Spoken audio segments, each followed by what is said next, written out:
Assalamualaikum warahmatullahi wabarakatuh. Oke, baik, kami dari kelompok pertama dari mata kuliah kita ini, Asia Barat Daya. Di sini terlebih dahulu kami akan memperkenalkan diri kami. Di sebelah kanan saya ada. Nah, nama saya Rio Windra dari ekstensi A 2012. Dan di sebelah kiri saya Desi Ratnasari Bungsalagi, Aregulur 2012. Saya Neneng Sudarmi, Aregulur 2012. Saya Nizam Rizky Selamat dari ekstensi 2012. Saya Rio Bitanigan dari regular A 2012. dan saya sendiri itu adalah Amdiasa dari reguler 2012. Baiklah, tema kita pada materi perdana ini yaitu Asia Pasifik Barat Daya zaman kuno ataupun Bukan Pasifik ya, Mesopotamia. Asia Barat Daya. Iya, maaf, ada kesalahan. Asia Barat Daya. Tema kita yaitu Mesopotamia, yaitu ada 3 kerajaan. Sebenarnya banyak kerajaan, kan? Cuma lagi dalam topik di sini cuma 3 kerajaan. Jadi terpaksa 3 kerajaan itu kita kupas. Baik, untuk yang pertama akan coba dijelaskan oleh teman kita, saudari Nenek.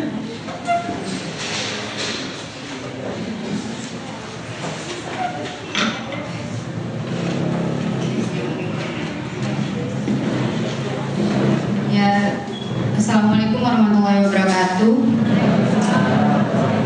Selamat pagi menjelang siang. Di sini saya akan menjelaskan tentang peradaban Mesopotamia. Yang pertama yaitu bangsa Sumeria.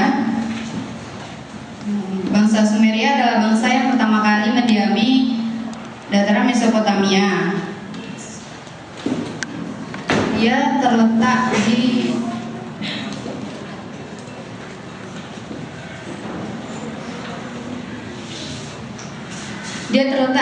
Irak. Kalau sekarang letaknya di Irak.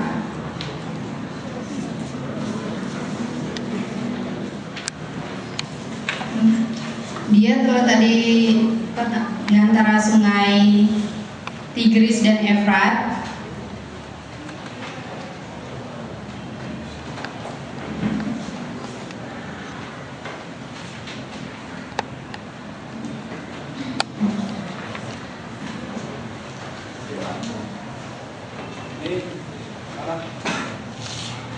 Ini menunjukkan istilah letak sungai Tigris tersebut. Dan di bawahnya ada sungai Efrat. Di sini, kira-kira di sinilah. Lanjut. Dan selain dari itu terdapat juga mitos tentang bangsa Sumeria, yaitu mitos tentang Ziusudra yang menjelaskan bagaimana Dewa Enki memperingatkan Ziusudra atas karunia yang telah diberikan. Selain itu juga ada tentang epos Gilgamesh yang menjelaskan tentang Sumeria.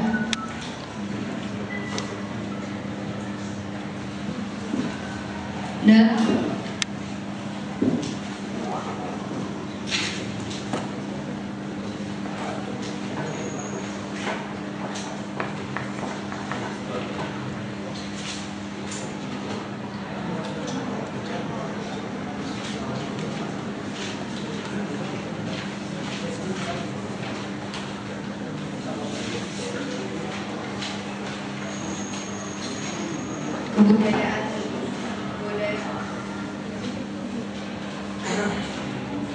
kebudayaan Sumeria dapat dilihat dari seni bangunannya. Orang-orang Sumeria membangun rumah dari campuran tanah lumpur yang dipanaskan dengan sinar matahari. Mereka nggak memakai batu karena pada jam di sana nggak ada batu. Belum ada. Dan pada bangsa Sumeria juga dikenal, bangsa Sumeria adalah bangsa yang paling awal mengenalkan tulisan-tulisan.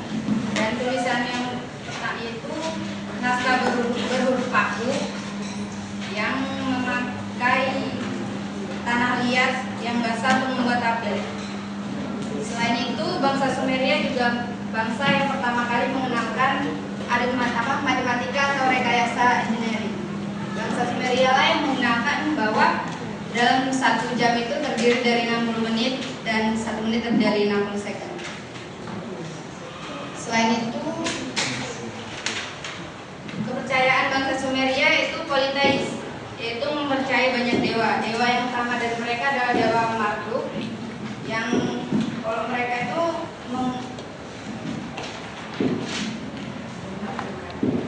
dewa Marduk, dan mereka senang membangun kuil-kuil untuk menghargai memuja dewa-dewi mereka.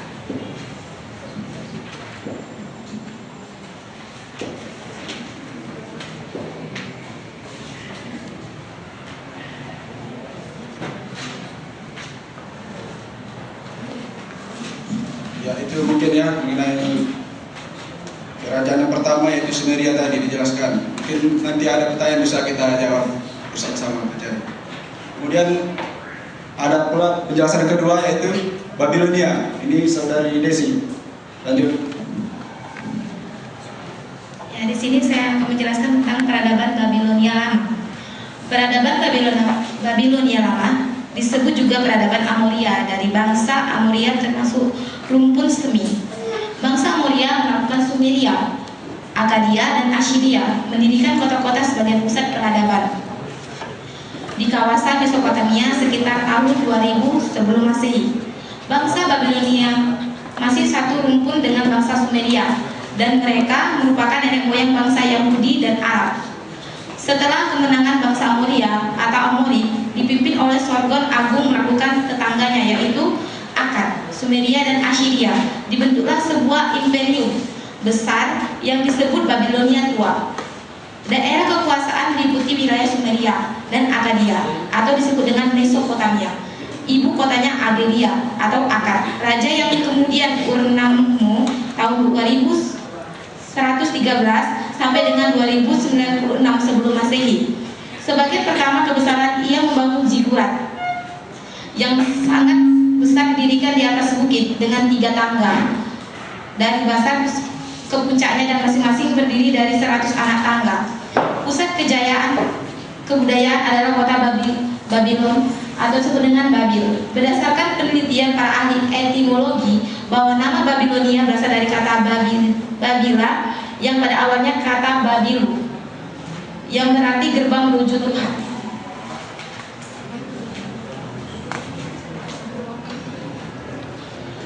Di wilayah Babilonia terdapat 2 negara yaitu Sumeria di sebelah tenggara dan Akkadia di sebelah timur laut. Pada tahun 1850 sebelum Masehi, Sumeria dan Akkadia menghadapi perang yang terus-menerus dan akhirnya Sumeria kalah dan Akkadia berkembang menjadi kerajaan Babilonia di bawah kekuasaan Hammurabi dari bangsa Amori dapat menguasai Butia, Elam, dan seluruh wilayah Mesopotamia selatan, Assyria, dan Mesopotamia utara. Hammurabi adalah seorang panglima yang unggul dan negarawan yang cakap dan brilian. Sebagai seorang panglima yang unggul dalam perang dan negarawan yang brilian, bukan saja dalam perang tetapi telah terbukti setelah ia berkuasa naik tahta tahun 1792 sebelum Masehi. Dengan pemahaman yang fundamental bagaimana sebagai membangun negara atau kerajaan agar menjadi negara atau kerajaan yang kuat, dapat tercipta stabilitas politik, ekonomi, agar tercipta dan tercapai keamanan dan kemakmuran. Oleh sebab itu, tindakan pertama yang dilakukan oleh Hammurabi adalah membuat undang-undang dan menjalankan dengan pasti, sehingga tercapai kepastian hukum. Karena tanpa kepastian hukum, hal itu semakin tidak akan tercapai. Setelah Hammurabi wafat, kejayaan Babilonia Lama langsung surut karena tidak ada lagi pemimpin dari bangsa Amoria atau Amori. Setelah Hammurabi, serangan bangsa Hittite datang dari daratan tinggi sebelah utara pada tahun 1590 sebelum Masehi, mengakhiri peradaban Babilonia Lama. Ciri khas peradaban Babilonia Lama yang membedakan dari peradaban sebelumnya di Mesopotamia adalah Kodeks Hammurabi dan sistem kepercayaan bangsa Amoria sebagai peradaban Babilonia Lama, mempercayai bahwa beragam peristiwa alam dan nasib manusia telah digarisi para dewa-dewi. Dan Babilonia baru akan dijelaskan oleh saudara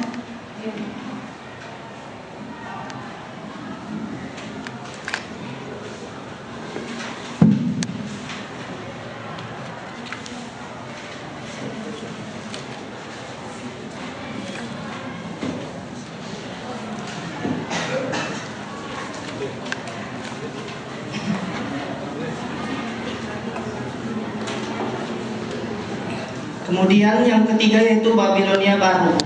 Kerajaan Chaldeans atau Babilonia Baru didirikan pada tahun 627 sebelum Masehi setelah terlebih dahulu menghancurkan Assyria, segera membangun kerajaan yang kuat di bawah pemerintahan Raja Nebukadnezar yang pertama atau Nabopolassar. Kota lama dibangun kembali dan dijadikan sebagai kota atau Imperium Chaldea yang juga dikenal dengan nama Babilonia Baru. Perkembangan peradaban Babilonia Baru membawa perubahan besar menjadi pusat imperium dagang besar bagi para pedagang dari berbagai kota. Dalam perkembangan selanjutnya, Babilonia tidak hanya dikunjungi oleh para pedagang-pedagang kota sekitar Babilonia, tetapi berkembang menjadi pusat perdagangan barang-barang yang berasal dari berbagai penjuru dunia pada zaman kuno.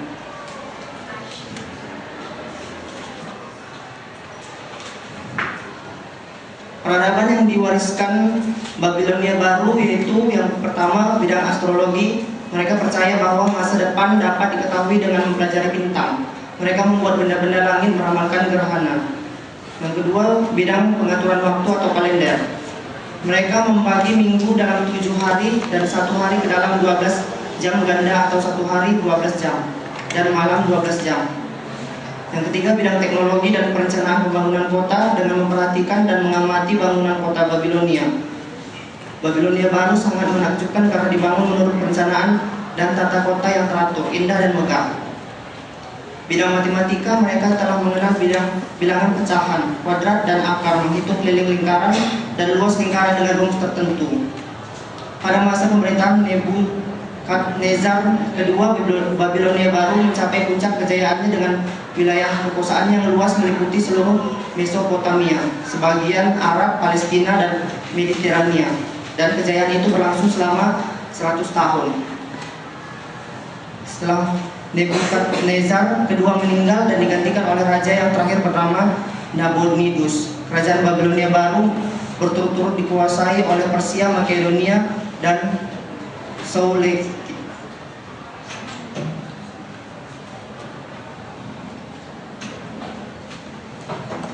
Ya, itulah tadi mengenai Babilonia Lama dan juga Babilonia Baru. Kemudian lanjut saya akan mencoba menjelaskan mengenai kerajaan Assyria. Jadi kembali kita buka pelajaran geografi sejarah kita yang telah berlalu semalam. Ternyata lahirnya kerajaan ini dari pengaruh sungai, berasal dari pengaruh sungai. Ada sungai Tigris dan sungai Efrat yang terletak di Irak.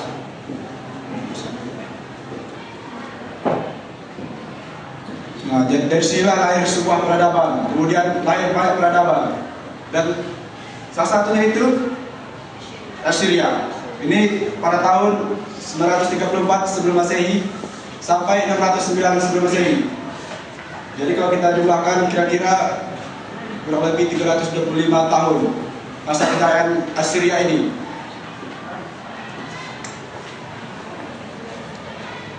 Nah, pada tahun 1365 sebelum Masehi, kerajaan Assyria ini menjadi kerajaan yang kuat di kawasan tersebut, di luar dari kerajaan yang ada di Yunani dan Romawi. Mereka mampu mengalahkan kerajaan-kerajaan yang dijauhkan oleh teman-teman kita tadi. Saking kuatnya negara mereka, yaitu terutama di bidang militer. Adapun kerajaan yang pernah mereka takluk itulah Babilonia, kerajaan Mesir, kerajaan Armenia, kerajaan-kerajaan kecil yang ada di sekitar Asia kecil tersebut. Kemudian kalau kita lihat keadaan geografis Assyria yang sekarang dalam buku ini dikatakan Assyria itu bahwa sebagiannya ada di Suriah dan sebagian lagi ada di Syria. Dari buku Paul Griswatz, sangat menarik bukunya ini apabila kita pelajari. Kemudian lanjut, kalau kita lihat lahirnya peradaban, kita lihat besarnya kejayaan Assyria ini. dari keadaan alamnya tadi kan, itulah pegunungan Tigris dan Eufrat. Sama tapi ya sungai. Tapi jauh lebih maju lah. Kerajaan yang seperti kerajaan Sungai Nil di Mesir kan, irigasi yang sudah terkenal. Namun kerajaan Assyria ini dalam proses ekonominya mereka sangat membutuhkan curah hujan untuk pertanian karena mereka belum maju di dalam bidang irigasi. Itulah kelemahannya satu. Kemudian mengenai kesenian, mereka juga cukup maju pada abad 500 sebelum Masehi.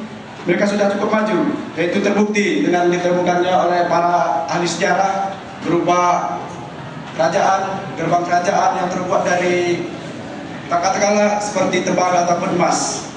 Berarti dari situ kita bisa lihat kerajaan ini sudah maju pada zamannya.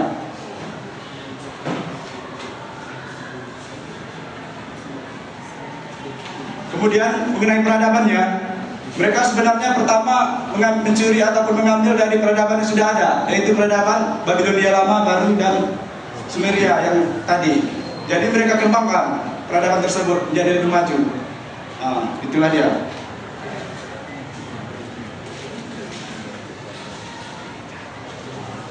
Kemudian ada seorang ahli sejarah di dalam bukunya, sejarawan Richard Frey. Dia berpendapat bahwa negara Assyria inilah yang pertama kali merupakan ataupun yang membentuk kekaisaran.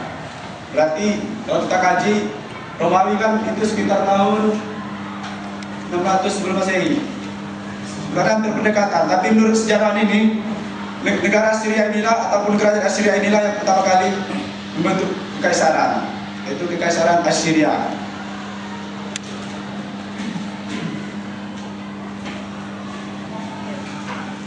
Kemudian Assyria ini juga mengembangkan sistem sentralisasi pemerintahan seperti yang di Romawi kan. Kalau di Romawi kita lihat karena keadaannya yang banyak terdapat gunung-gunung yang curam dan terjal sehingga memungkinkan payah untuk mengurus suatu pemerintahan kalau hanya satu orang saja memimpin. Jadi Assyria ini juga begitu. Mereka meniru kebudayaan dari Romawi, yaitu dengan cara membentuk desentralisasi pemerintahan, dengan cara menempatkan di gubernur di suatu daerah, ini di sini, seperti itu. Nah, mungkin itu saja ya sedikit mengenai Assyria. Mungkin ada pertanyaan nanti bisa kita jawab, kalau tidak dapat kita jawab. Rasanya salah. Oke, itulah penjelasan dari kelompok kami, kelompok 1 mengenai kerajaan kuno Mesopotamia. Di sini kami buka sesi pertanyaan.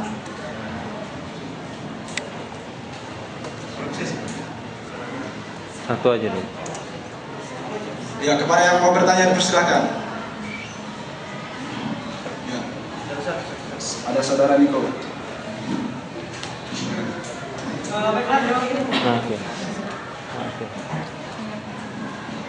Terima kasih kepada saudara moderator. Tadi kan saudara moderator menjelaskan bahwa Assyria ini merupakan kekaisaran pertama ya untuk sejarah juga. Tapi tadi juga ada penjelasan saudara bahwa mereka meniru dari Romawi. Jadi mengapa kan mereka yang kekaisaran pertama, tapi kok mereka meniru Romawi? Berarti ini kan ada salah satu perbedaan. Jadi itu bisa saudara jelaskan mengapa? Itu dia pertanyaan saya. Terima kasih. Terima kasih kepada saudara Niko atas pertanyaannya. Mungkin sebelah sini dulu ada yang mungkin bisa bertanya.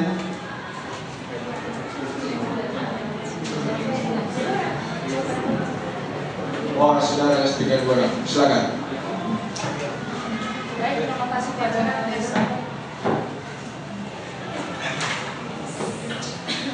Baik, terima kasih kepada moderator. Pertanyaan saya singkat saja. Tadi dikatakan bahwa bangsa Sumeria itu ada mitosnya yaitu Jiusudra ya. Saya ingin bertanya, adakah pengaruh mitos yang ada di bangsa Sumeria itu terhadap perkembangan peradaban bangsa Sumeria itu sendiri?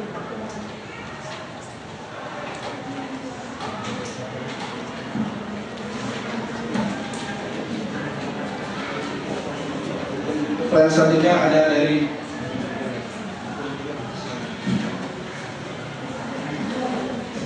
Nama saya Sanus Abang dari kelas 2013. Saya mendengar tadi Babilonia Lama suruh kekuasaannya karena tidak adanya lagi pemimpin dari Yang Mulia atau Hammurabi. Yang saya ingin tanyakan, apa yang menyebabkan tidak adanya lagi seorang pemimpin? Dan selama tidak ada lagi seorang pemimpin itu, apakah mereka menjalani pemerintahannya tanpa ada seorang pemimpin dalam pemerintahannya? Terima kasih.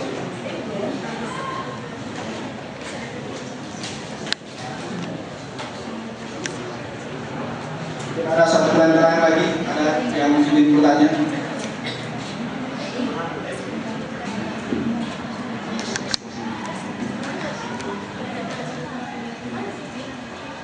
Terima kasih kesempatannya. Tadi dikatakan bahwa bangsa Sumeria adalah bangsa pertama, bukan? Kita tahu sesuatu itu berawal dari kejadian, dari mana mereka datang. Itu yang pertama. Yang kedua, dikatakan mereka sudah bisa membangun bangunan dari lumpur. Kemudian dikatakan kembali mereka memuja dewa menggunakan kuil. Bagaimana bisa mereka membangun sebuah kuil hanya dengan menggunakan yang pertama dari lumpur? Terima kasih.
Kembali, di sini kami sudah menemukan ataupun bisa menjawab pertanyaan dari saudari Deborah tadi ya. Dan jawab saudara di teman saya, sesuai. Ya, terima kasih kesempatannya. Pertanyaan saudari Deborah tadi adalah, adakah pengaruh mitos terhadap perkembangan suatu bangsa di Mesopotamia tersebut? Menurut hemat saya, di dalam sebuah kerajaan yang kuno, apalagi kerajaan yang masih terbatas dalam semua hal, dalam kepercayaan mitos itu mereka sangat mengutamakan tersebut karena keterbatasan berpikir mereka dipengaruhi juga oleh situasi alam yang kurang mendukung, menyebabkan mereka mempercayai adanya mitos-mitos yang diberikan. Contohnya saja seperti adanya hujan, dan mereka langsung menyatakan bahwa itu adalah pemberian daripada dewa-dewa. Sementara itu kalau dikaji dari segi alam, itu memang sudah terjadi yang namanya hujan. Nah, tapi dari perkembangan pemikiran mereka yang masih belum maju, menyebabkan mereka beranggapan bahwa itu mitos, dan mereka meyakini bahwa itu berpengaruh terhadap perkembangan kerajaan mereka. Terima kasih. Ya, terima kasih kepada saudara mengucapkan. Kami lemparkan kepada saudari Deborah bersama saudari penanya, bagaimana? Atau mungkin ada tambahan dari saudara-saudara sekalian untuk kelengkapan dari topik ataupun permasalahan tersebut? Apakah ada pengaruh dari mistik ataupun mitos terhadap perkembangan bangsa? Apakah ada tanggapan ataupun kontra dari topik tersebut? Dipersilahkan. Kalau tidak ada, mungkin bagaimana? Oh, ada saudara Bayu, ini apa kontra? Saya tadi kan masalah kayak mitos ataupun kepercayaan itu kan berarti satu kawasan itu memiliki satu macam masyarakat. Dan itu tadi kayaknya belum disampaikan sama saudara Dewa yang dijawab tadi. Menurut saya kalau misalnya itu memang mereka satu masyarakat, berarti mereka disetujui akan mitos-mitos itu. Jadi saya ingin kayak mempertegas saja, apakah di situ benar satu masyarakat yang sama jenis atau satu etnis gitu. Kalaupun tidak, kalaupun terdiri dari berbagai macam etnis, tolong jelaskan kenapa bisa mereka sama percaya dengan satu mitos itu. Terima kasih. Terima kasih atas pertanyaannya. Jadi saya di sini menjawab sesuai dengan apa yang ditanyakan. Pertanyaannya adalah, adakah pengaruh mitos terhadap perkembangan suatu kebudayaan, terhadap perkembangan suatu kerajaan? Yang dipertanyakan di sini ada atau tidak ada, bukan bagaimana interpretasi budaya mitos. Bagaimana interpretasi mitos tersebut di dalam suatu kerajaan. Jadi yang saya tegaskan di sini, kita harus memperjelas pertanyaan. Yang dipertanyakan di sini adalah ada atau tidak ada pengaruh mitos terhadap suatu kerajaan tersebut. Terima kasih.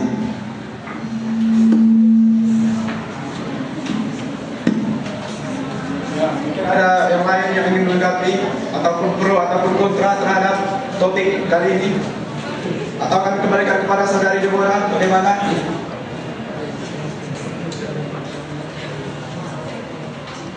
Bisa.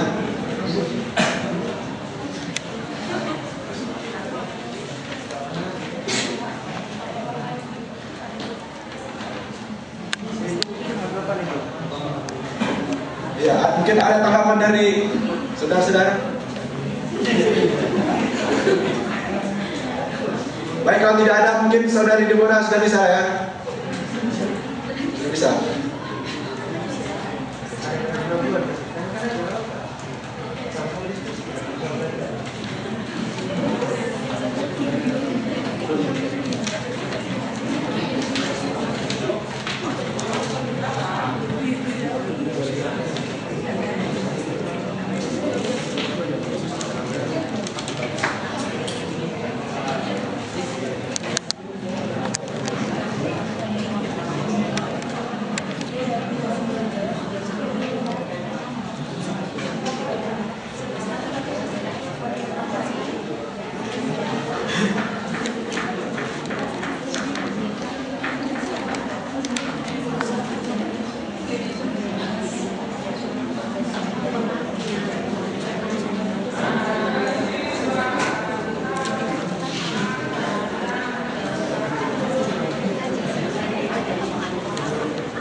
Ya, ini ada saudari Baku, peserta Baku.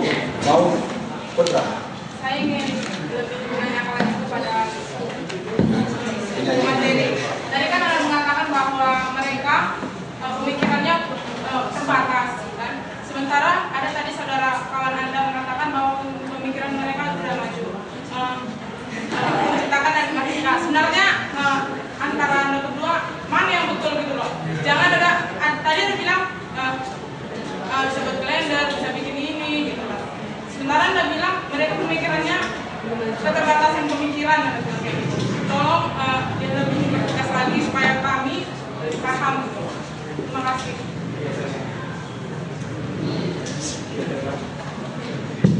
Ya, terima kasih atas tanggapannya. Jadi tadi di awal udah dibahas kalau Mesopotamia itu memiliki sistem kepercayaan yang beragam. Jadi mereka mempercayai banyak dewa dan dewi. Jadi dari situ saja Anda sudah bisa sebetulnya menganalisis bahwa sebetulnya kerajaan-kerajaan yang di sini itu pendek berpikirnya itu maksudnya lebih ke ranah kebudayaan agama, lebih ke agama kalau saya rasa. Kenapa ya? Karena kalau saya rasa di zaman kerajaan-kerajaan kuno itu mereka terbatas kalau dalam masalah kepercayaan. Kalau masalah aritmatika atau masalah mereka menciptakan sesuatu itu sudah tidak dipikir lagi. Kalau di zaman abad keempat suatu kerajaan sudah menciptakan gedung, itu sudah luar biasa pencapaian mereka. Tetapi yang saya permasalahkan di sini bukan masalah penemuan mereka yang seperti itu, tapi masalah akan kepercayaan mereka yang mereka masih mempercayai dewa dan dewi. Itu sendiri yang membuat mereka menimbulkan kepercayaan terhadap mitos. Terima kasih. Ya, jadi intinya begini, saya juga tambahkan sedikit. Kan kerajaan tersebut berdiri bukan hanya setahun, berapa abad kan? Mungkin saja waktu berdiri mereka masih kuno itu kan. Makin berkembang, pemikiran mereka makin maju, maka bisa mereka menciptakan gedung pemerintahan yang terbuat dari perunggu kan, sampai sekarang bisa dilihat seperti peninggalan Yunani itu kan begitu. Atau mungkin ada dari kontra, ya saudara Rizky, silakan berdiri. Oke, selamat siang ya. Saya ingin menambahkan tadi ya tentang mitos ya. Garis bawah itu mitos adalah hayalan ya. Bagaimana perkembangan suatu daerah gitu ya, kerajaan terhadap mitos ya. Pertanyaannya, pengaruh mitos tadi terhadap. Ketika mitos tidak jadi realitas, itu akan jadi nyata bagi masyarakat tersebut. Baik itu suatu homogen, heterogen, baik itu beribu-ribu masyarakat yang hidup di situ. Tapi ingat, ketika realitas tidak terpecahkan, maka mitos itu adalah nyata gitu. Seperti halnya di Indonesia gitu kan. Setiap malam Jumat Kliwon itu kan dilarang untuk keluar karena ada nanti keluar hantu sepertinya. Itu kan mitos kan gitu. Jadi mitos ini diciptakan oleh masyarakat ataupun pemikir untuk menciptakan keteraturan masyarakat tersebut agar masyarakat yang sudah teratur itu dapat berkembang dengan sendirinya begitu. Jadi bukan masalah soal ilmu aritmatika ataupun masalah bagaimana mereka menciptakan ilmu yang apa segala macam itu lah kan gitu. Tapi menciptakan keteraturan masyarakatnya. Ketika masyarakat teratur sudah pasti kotanya akan berkembang gitu. Terima kasih. Ya. Semoga bantu Anda ya. Terima kasih.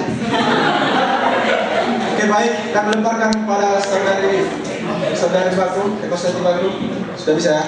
Oke, untuk pertanyaan selanjutnya akan coba dijawab oleh saudari Desi. Persilakan.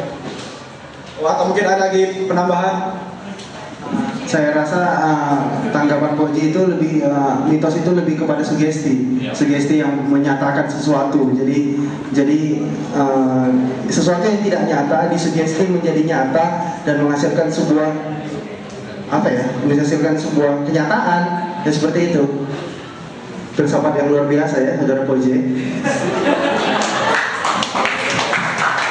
Oke, selanjutnya akan kami coba bergabung dengan saudari Desi. Persilakan. Terima kasih kepada moderator.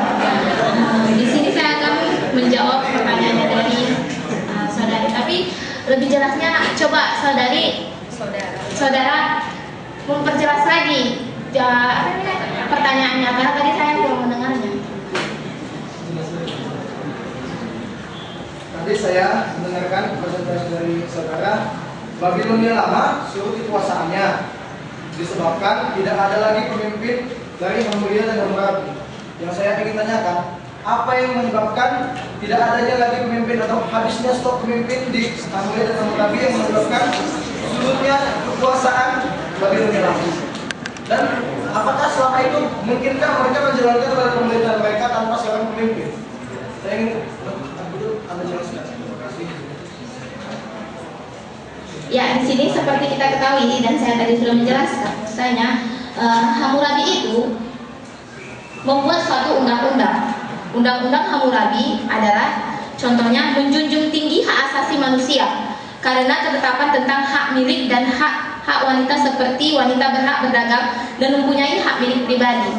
Dan salah satunya lagi contoh dari undang-undangnya itu bahwasanya barang siapa yang merusak mata orang lain maka matanya pun harus dirusak. Barang siapa merusak gigi orang lain maka giginya juga harus dirusak. Seperti itulah undang-undang dari Hammurabi. Jadi undang-undang Hammurabi itu juga sangat keras dan bertujuan menekankan keadilan, melindungi rakyat dari kejahatan dan penindasan serta memberantas kejahatan. Oleh sebab itu, walaupun undang-undangnya sangat keras, tetapi justru Hammurabi dianggap pelindung rakyat. Mengapa? Karena dia itu berjiwa besar gitu kan. Terus itu dia memang sebagai pemimpin yang baik. Itu menurut dari konteks yang saya baca ini. Setelah itu, setelah Hammurabi wafat, kejayaan Babilonia lama langsung surut. karena tidak ada lagi pemimpin dari bangsa Amoria. Kenapa dia itu surut gitu kan? Karena tidak ada pemimpin, terus tidak ada yang bisa seperti dia, yang bisa membuat undang-undang, yang bisa membuat undang-undang yang rata, seperti mata digantikan mata, gigi digantikan gigi, tangan diganti tangan, seperti itulah. Terima kasih.